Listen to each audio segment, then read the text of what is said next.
नमस्कार। आज का हमारा विषय है मकान संपत्तियों से आय की गणना। आयकर के अंतर्गत आय की गणना का सबसे महत्वपूर्ण बिंदु होता है मकान संपत्ति शीर्षक से अंतर्गत आय की गणना। ये दूसरा महत्वपूर्ण पॉइंट होता है। अब हर शीर्षक के अंतर्गत कर योग्यता के लिए कुछ शर्तें रखी गई है कि कब कौन सी आय वेतन शीर्षक के अंतर्गत कर योग्य होगी, कब कौन सी आय मकान संपत्ति शीर्षक के अंतर्गत कर योग्य होगी। तो यहाँ मकान संपत्ति शीर्षक के अंतर्गत कर योग्यता के लिए हमारे पास महत्वपूर्ण कंडीशन क्या है कि करदाता के स्वामित्व वाली मकान संपत्ति एवं उसके साथ लगी हुई भूमि। दो चीजें, मकान संपत्ति है, मकान संपत्ति का स्वामी कौन है, करदाता खुद है, और मकान संपत्ति के साथ लगी हुई भूमि। केवल खाली प्लॉट की इनकम इस शीर्षक के अंतर्गत नहीं आएगी। एनी बिल्डिंग और land appurtenant thereto of which the assessee is the owner is taxable under this head income from house property। अब हमें महत्वपूर्ण यह है कि मकान संपत्ति का स्वामित्व करदाता हो, तो मकान संपत्ति का स्वामित्व का निर्धारण कैसे किया जाता है। तो वह व्यक्ति जिसके नाम से जिसके कानूनी रूप से रजिस्ट्री हुई हो वह व्यक्ति उस मकान संपत्ति का स्वामी माना जाएगा। अगर मकान संपत्ति का रहन रखा है तो रहन रखने वाला व्यक्ति उसका स्वामी माना जाएगा। मॉर्गेज के केस में विवादग्रस्त संपत्ति की दशा में ऐसी संपत्ति पर जिस व्यक्ति का कब्जा है वही व्यक्ति उसका स्वामी माना जाएगा। पट्टे पर ली गई जमीन पर, पट्टे कर दी गई जमीन पर मकान बनाने वाला, आपको पता है कि पट्टे पर ली गई जमीन जो होती है उस पे जमीन भले किसी भी प्राधिकरण की हो, लेकिन जमीन पर जो भी मकान बनाता है, जमीन अंडर स्ट्रक्चर है और मकान जो है सुपर स्ट्रक्चर है, तो मकान बनाने वाला व्यक्ति जो है वही उसका स्वामी माना जाएगा। सहकारी समिति पर समिति के केस में अगर जिस व्यक्ति को आवंटित मकान है ऐसा मकान जो है प्राप्तकर्ता सदस्य वही उस व्यक्ति उस मकान का स्वामी माना जाएगा। संयुक्त स्वामित्व की दशा में अपने अपने हिस्से का व्यक्ति अलग अलग स्वामी माना जाएगा। और इसमें एक महत्वपूर्ण है कि आय बचाने के चक्कर में हम क्लबिंग ऑफ इनकम में हम देखेंगे आगे कि अगर कोई व्यक्ति बिना पर्याप्त प्रतिफल लिए अपनी कोई मकान संपत्ति अपने जीवन साथी को या अवयस्क बच्चे को या अवयस्क अविवाहित पुत्री को हस्तांतरित करता है तो ऐसी मकान संपत्ति हस्तांतरणकर्ता की स्वयं की मानी जाती है, न कि जिसको हस्तांतरण करा। अब इसमें एक और महत्वपूर्ण बिंदु है कि करदाता के स्वयं के व्यापार अथवा पेशे के में प्रयुक्त मकान, ऐसे मकान संपत्तियों की गणना मकान संपत्ति से आय शीर्षक में नहीं होती है बल्कि व्यापार अथवा पेशे से आय शीर्षक के अंतर्गत गणना होगी। उसी प्रकार से व्यापार अथवा उद्योग के कर्मचारियों को रहने के लिए मकान, आपने देखा होगा कि अधिकतर फैक्ट्रियां अपने यहाँ पर जहाँ पे प्रोडक्शन होता है वहीं पर स्टाफ को रहने के लिए क्वार्टर्स उपलब्ध कराती है और ऐसे क्वार्टर्स का नॉमिनल रेंट उनसे वसूल करती है। यहाँ पर उस कंपनी का उद्देश्य उन स्टाफ से नॉमिनल रेंट वसूल करना नहीं है बल्कि अपने व्यापार अथवा पेशे के लिए उन्हें 24 घंटे उनका अवेलेबिलिटी उसको सुनिश्चित करना है। तो ऐसा उद्योग का जो प्राप्त किराया रहेगा वो इस मकान संपत्ति शीर्षक के अंतर्गत टैक्सेबल न होते हुए व्यापार अथवा पेशे से आय शीर्षक के अंतर्गत कर योग्य होगा। व्यापार में सहायता के लिए किराए से उठाई गई संपत्तियां अमूमन सभी लोग करते हैं कि हमारे यहाँ पर मान लीजिए 2000-3000 वर्कर्स काम कर रहे हैं, तो हम क्या करते हैं कि हमारी फैक्ट्री के अंदर ही बैंक के लिए हम एक्सटेंशन काउंटर कर देते हैं। हमारी फैक्ट्री की सुरक्षा अगर मान लीजिए अगर मेन रोड पर है तो पुलिस को बैठने के लिए एक सहायता बूथ बना देते हैं। तो उससे हमारी इनकम प्राप्त करना उद्देश्य नहीं रहता है बल्कि हमें पता है कि अगर पुलिस वाला बैठेगा तो हमारी फैक्ट्री की भी सुरक्षा होगी। तो ऐसी प्राप्त आय इस शीर्षक के अंतर्गत कर योग्य न होते हुए व्यापार अथवा पेशे शीर्षक के अंतर्गत कर योग्य होगी। विदेशी मकान क्या है, हमने जो कर योग्यता का पैमाना तय करा है कि मकान संपत्ति जिसका स्वामी करदाता होगा। यहाँ पर मकान संपत्ति शहर में हो, ग्रामीण में हो, देश में हो, विदेश में हो, है ना, कच्ची हो पक्की हो, इससे कतई हमें लेना देना नहीं है, मकान संपत्ति होना चाहिए। तो अगर विदेशी मकान है, विदेश में स्थित मकान संपत्ति, हमने देखा था रेसिडेंशियल स्टेटस में केवल निवासी व्यक्तियों के लिए ही विदेश में स्थित आय जो होती है कर योग्य होती है। अन्य साधनों से आय शीर्षक में करेंगे। अब उप किराएदारी से आय शिकमी किराएदारी, जिसको हम सब टेनेंसी बोलते हैं। अमूमन आपने सभी ने देखा होगा मुंबई वगैरह में कि एक ब्रोकर जो है एक मकान किराए से ले लिया जिसमें 4 रूम है, उसने उस मकान को 10,000 रुपए प्रति माह किराए से लिया है। और चूंकि उसमें 4 रूम है, उन्होंने अलग अलग पढ़ने वाले हर रूम में 2-2 के हिसाब से उसने क्या करा कि हर रूम को 10-10 हजार रुपए प्रति महीने से किराए से उठा दिया। अब ऐसे व्यक्ति को 40,000 रुपया प्रति माह की आय हो रही है और उसको किराया कितना देना पड़ रहा है? 10,000। तो जो 30,000 रुपए की इनकम है उसकी इस शीर्षक के अंतर्गत टैक्सेबल नहीं होगी। क्यों नहीं होगी? क्योंकि सबसे महत्वपूर्ण बिंदु, वह उस मकान का स्वामी नहीं है। इसलिए शिकमी किराएदारी की आय जो होती है वो अदर सोर्सेज से इनकम में शामिल होती है। उसी प्रकार से पेइंग गेस्ट की इनकम, व्यापारिक प्रतिष्ठान को अगर आप किराए से देते हैं, जैसे फैक्ट्री है, सिनेमा है ना, अगर आप इनको किराए से देते हैं तो, और अगर आपका किराया सेग्रीगेशन कर पाने में आप समर्थ नहीं है कि मकान का किराया कितना और दूसरी सुविधाओं का किराया कितना, तो ऐसी समस्त आय अन्य साधनों से आय शीर्षक में करेक्ट हो जाती है। जैसे हम एग्जांपल ले सिनेमा का, अगर हम सिनेमा किसी को किराए से देते हैं तो केवल जगह किराए पर नहीं देते, बल्कि वहां का पर्दा है, बैठने की व्यवस्था है, चेयर्स है, साउंड फैसिलिटी है, लाइट की फैसिलिटी है, एयर कंडीशन है, तो ये सारी सुविधाएं जो वहां पर उपलब्ध है, इस सुविधाओं की वजह से उसको हम किराए पर दिया जाता है। और हम इसमें किराया को सेग्रीगेट नहीं कर सकते कि जगह का किराया कितना और सुविधाओं का, इसलिए ऐसी पूरी आय इनकम फ्रॉम अदर सोर्सेस में हम कर योग्य कर देते हैं। अब कुछ मकान संपत्तियां जो कि इस परिभाषा के अंदर फिट बैठती है, मकान संपत्ति है, कर योग्य होना चाहिए, लेकिन बावजूद इसके उन्हें करमुक्त करके रखा गया है। तो कुछ मकान संपत्तियों को जिनकी आय करमुक्त है, ऐसी कौन कौन सी होगी? सबसे पहला, करदाता के स्वयं के आवास हेतु कोई 2 मकान। इस असेसमेंट ईयर से महत्वपूर्ण परिवर्तन हुआ। असेसमेंट ईयर 2020-2021 से अब करदाता कोई भी 2 मकान स्वयं के आवास हेतु रख सकता है। हाउसिंग सेक्टर को प्रमोट करने के लिए इसमें चेंजेस लाया गया था, आपको पता ही है।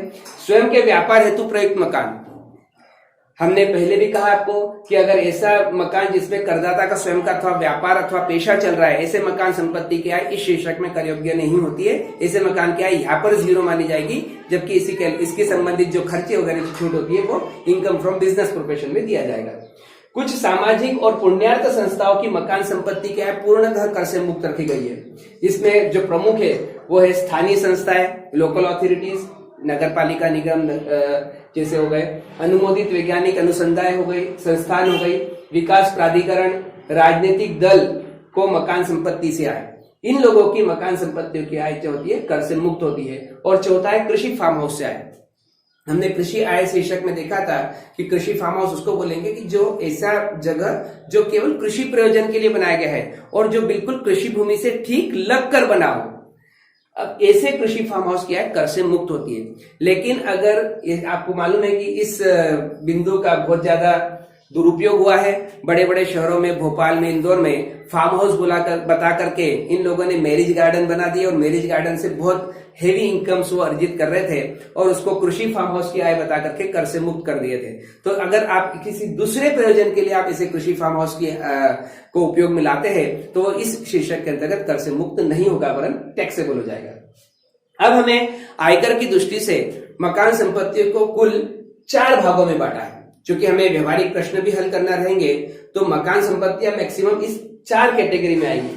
सबसे पहली कैटेगरी मकान संपत्तियां ऐसी है जिनको हमने पूर्णतः किराए से देने के लिए नियत कर रखा है।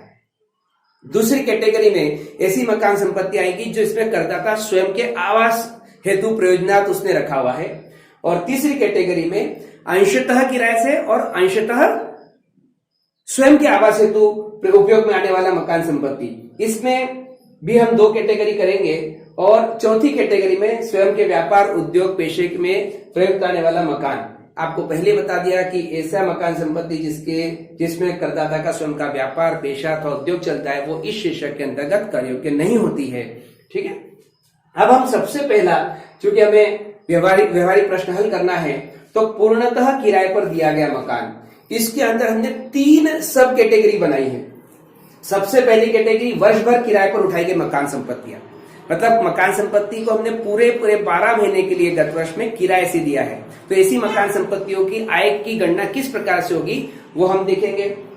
दूसरे कैटेगरी में वर्ष भर खाली रही मकान संपत्तियां, मतलब आपने इसी मकान संपत्तियों को किराए से देने के लिए नियत करा था, लेकिन किराएदार न मिलने की वजह से या अन्य किसी कारण से ऐसी मकान संपत्तियां वर्ष भर खाली रही है। और तीसरी कैटेगरी में वर्ष भर में कुछ माह खाली रही मकान संपत्तियां और कुछ माह आपने किराए से दी गई मकान संपत्तियां। मान लीजिए आपने पिछले वर्ष में आपका मकान जो है किराएदार को दिया था और किराएदार साल खत्म होने से पहले 3 महीने पहले मकान छोड़कर चला गया और आपको कोई नया किराएदार नहीं मिला, तो और आपने इस मकान का उपयोग कोई दूसरा नहीं करा है, तो हमने तीसरी कैटेगरी में ऐसे मकान संपत्तियों को रखा है।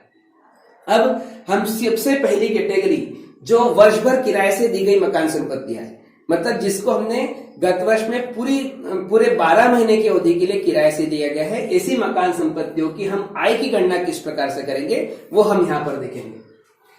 हम इसी मकान संपत्तियों की आय की गणना 3 स्टेप में करेंगे। पहली स्टेप में हम ऐसी मकान संपत्तियों के सकल वार्षिक मूल्य की गणना करेंगे, जिसको हम बोलेंगे जीएवी, ग्रॉस एनुअल वैल्यू। दूसरी स्टेप में नगर पालिका कर की हम छूट देंगे, कटौती देंगे और हम एनएवी ज्ञात करेंगे। और तीसरी स्टेप में जो एनएवी आई है उसमें से हम 2 कटौतियां देंगे, सेक्शन 24A की स्टैंडर्ड डिडक्शन और सेक्शन 24B की इंटरेस्ट ऑन हाउस लोन की। ये 2 कटौतियों को देने के बाद आपको उस किराए से दी गई मकान संपत्ति की आय ज्ञात होगी। इसको हमने चार्ट में बताया। व्यवहारिक प्रश्न हल करते समय आपको इस प्रकार से कॉपी में आपको सबसे पहले हेडिंग डालना चाहिए, statement of income from house property of Shri. जिस व्यक्ति के भी आप मकान संपत्ति की आय की गणना कर रही है वहां पर उसका नाम लिख दीजिए। फॉर द असेसमेंट ईयर 2020-21 ये जरूर बताइए कि आप कौन से असेसमेंट ईयर के हिसाब से आय की गणना कर रहे हैं। सबसे पहले जीएवी आपने कैलकुलेट करी। जीएवी किस प्रकार से कैलकुलेट होगी मैं आपको बता रहा हूं। अभी जीएवी निकल गई तो आप उसमें से आप म्युनिसिपल टैक्स घटा दीजिए, आपको एनएवी ज्ञात हो जाएगी। एनएवी में से आप डिडक्शंस घटा दिए 24A और 24B की, तो आपको इस मकान संपत्ति की आय की गणना प्राप्त हो जाएगी।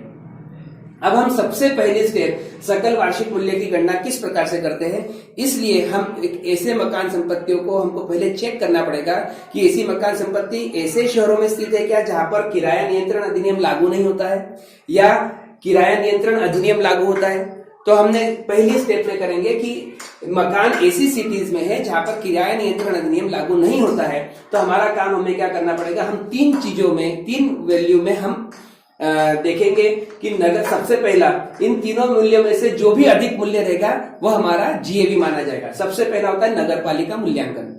प्रत्येक जगह पर नगर पालिका ने नगर पालिका कर वसूल करने के लिए प्रत्येक प्रॉपर्टी का नगर पालिका मूल्यांकन नियत किया है। ये आपको सवाल में प्राप्त होगा। अथवा उचित किराया मतलब फेयर रेंट, ऐसी मकान संपत्तियों का आसपास की मकान संपत्तियों के आधार पर आप उसकी गणना कर सकते हो कि अमूमन आसपास की मकान संपत्तियां उतनी मकान संपत्तियां किस किराए से जा रही है। तो ये वाला डाटा भी आपको सवालों में मिलेगा कि उचित किराया कितना है ऐसे मकान संपत्ति का। तो ये दोनों डाटा आपको प्रश्न में दिए रहेंगे। आपको केवल तीसरी स्टेप में देखना है वास्तविक प्राप्त या प्राप्य किराया। अर्थात अगर मान लीजिए आपने मकान संपत्ति 5,000 रुपए महीने से दी है तो 12 महीने के हिसाब से कितना हो जाएगा 60,000 रुपए। आपको इस प्रकार से 60,000 यहाँ पर लिखना है। यहाँ पर 3 मूल्यों में आपको इसका कंपैरिजन करना है कि नगर पालिका मूल्य, उचित किराया और वास्तविक प्राप्त या प्राप्त किराया, इन तीनों में से जो भी अधिक होगा वो आपका क्या कहलाएगा, ग्रॉस एनुअल वैल्यू। अब वास्तविक प्राप्त या प्राप्य किराया से आशय होता है कि अगर मकान मालिक ने किराएनामे की शर्तों के तहत किराएदार को कुछ सुविधा उपलब्ध कराई, जैसे प्रकाश की व्यवस्था, बिजली पानी की व्यवस्था, लिफ्ट की व्यवस्था, तो ऐसी संपत्ति, ऐसी सुविधाओं का मूल्य उसने किराएनामे की शर्तों के तहत दिया है, तो ऐसी सुविधा का मूल्य हमको प्राप्त किराए में से कम करके जो नेट किराया आता है वो हमें, जो हमको मकान संपत्ति का किराया जो होगा उसी की तुलना हमको इन दोनों वैल्यू से करना है। तो ऐसा शहर जहां पर किराया नियंत्रण अधिनियम लागू नहीं होता है, ऐसे जगह पर स्थित मकान संपत्तियों की गणना के लिए हमें केवल इन 3 वैल्यू में से जो भी अधिक वैल्यू रहेगा वो हमारा जीएवी होगा। लेकिन अगर मकान संपत्ति ऐसे शहर में जहां पर किराया नियंत्रण अधिनियम लागू होता है तो हमें कैसे पता चलेगा सवालों में कि हमारे को उस मकान संपत्ति का मानक किराया हमें दिया रहेगा सवाल में। तो हमें इसका काम 2 स्टेप में करना पड़ेगा। पहली स्टेप में तो जो हमने करा था यहाँ पर वैसा के वैसे करना है, नगर पालिका मूल्यांकन अथवा उचित किराया अथवा वास्तविक प्राप्त या प्राप्त किराया, इन तीनों में से जो भी अधिक हो उसको आप बाहर लिख लीजिए, उसे आप बिंदु दे दीजिए, ए बिंदु मान लीजिए। और दूसरी स्टेप में आप आगे बढ़ाइए कि जो आपका प्राप्त या प्राप्य किराया है उसकी तुलना आप करेंगे मानक किराया से, इसे हम बोलेंगे बी पॉइंट। अब जीएवी क्या होगा, ध्यान दीजिएगा, ये ए और बी जो निकला है इनमें से जो भी कम है वो आपका जीएवी कहलाएगा। क्लियर है? अगर मान लीजिए ये आपका 40,000 है और ये मान लीजिए आपका 35,000 है, तो जीएवी क्या कहलाएगा, आपका 35,000 कहलाएगा, क्योंकि दोनों में कम कौन सा है, 35,000 है। ठीक है, अब इसमें हम देखें, इसी प्रकार से हमको प्रत्येक किराए से दी गई मकान संपत्ति की गणना करना है। जब हम सवाल करेंगे तब हम वापस देखेंगे, लेकिन इसका चार्ट होता है। सबसे पहले जीएवी आपने देखा, हमने कैसे कैलकुलेट होगा हमने बता दिया। अब म्युनिसिपल टैक्सेस पेड, तो म्युनिसिपल टैक्सेस की जो छूट मिलती है वो पेमेंट बेसिस पर मिलती है। मतलब गत वर्ष में करदाता ने जितना नगरपालिका कर चुकाया है, ऐसे चुकाए गए नगरपालिका कर की छूट आपको यहाँ पर मिलती है। ध्यान दीजिएगा, अगर ऐसे नगरपालिका कर का भुगतान किराएदार ने करा है तो छूट नहीं मिलेगी, या कर का भुगतान गत वर्ष में नहीं हुआ है तो इसकी छूट नहीं मिलेगी। इसीलिए हमने यहाँ पर लिख दिया पेमेंट बेसिस। अर्थात अगर मकान मालिक ने पिछले 10 सालों का बकाया चुका दिया है तो भी आपको यहाँ पे छूट मिल जाएगी। आगे आने वाले 5 सालों का एडवांस भर दिया है तो भी आपको यहाँ पे छूट मिलेगी। अर्थात ये पेमेंट बेसिस पर इसकी छूट मिलती है। तो ये नेट एनुअल वैल्यू हो जाएगी। नेट एनुअल वैल्यू में से आपको स्टैंडर्ड 24A के सेक्शन 24A के तहत आपको स्टैंडर्ड डिडक्शन देना है। स्टैंडर्ड डिडक्शन मतलब पहले जो हम लोग मकान संपत्ति की आय की गणना करते थे उसमें से सरकारों ने बहुत अलग अलग छूटें दी थी। कलेक्शन की छूट दी थी, है ना, रिपेयरिंग की छूट दी थी। लेकिन अब इस सब छूटों को घटा करके इन्होंने एक स्टैंडर्ड डिडक्शन दे दिया है। और स्टैंडर्ड डिडक्शन क्या होगा, जो आपका एनएवी आ रहा है, जो नेट एनुअल वैल्यू आ रहा है, उसका सीधा 30% आपको यहाँ पर कैलकुलेट करके इसकी छूट आपको गणना करके लिख ही देना है। और दूसरे बिंदु में आपको छूट मिलती है इंटरेस्ट ऑन लोन की, सेक्शन 24B के तहत। अब इंटरेस्ट ऑन लोन अगर आपने मतलब जो ऋण लिया है वो मकान खरीदने के लिए लिया है, मकान बनाने के लिए लिया है, या मकान सुधारने के लिए या रिपेयरिंग के लिए लिया है, तो ऐसे लिए गए ऋण पर जो आप ब्याज देंगे, ऐसे ब्याज की छूट यहाँ पर आपको मिलेगी। और ये जो ब्याज की छूट मिलती है ये मिलती है आपके ड्यू बेसिस पे। ड्यू बेसिस में मतलब अगर गत वर्ष में आपने इसको चुकाया है या नहीं चुकाया है, इससे कतई जरूरत नहीं होती। अगर ये अर्जित हो जाता है, ड्यू हो जाता है, तो आपको इसकी छूट मिलेगी। इंटरेस्ट ऑन लोन में पुनः 2 बिंदु होते हैं। एक तो गत वर्ष, अब गत वर्ष हमारा क्या है, चूंकि हमने असेसमेंट ईयर 20-21 लिखा है इसलिए गत वर्ष हमारा 19-20। इस 19-20 में जितना भी देय ब्याज है उस ब्याज की छूट, प्लस साथ में प्री कंस्ट्रक्शन पीरियड का जो इंटरेस्ट होता है, मतलब मकान निर्माण अवधि का जो ब्याज होता है, उसकी 5 बराबर भागों में छूट दी जाती है उस पहले साल से जिस साल में मकान पहली बार बनता है।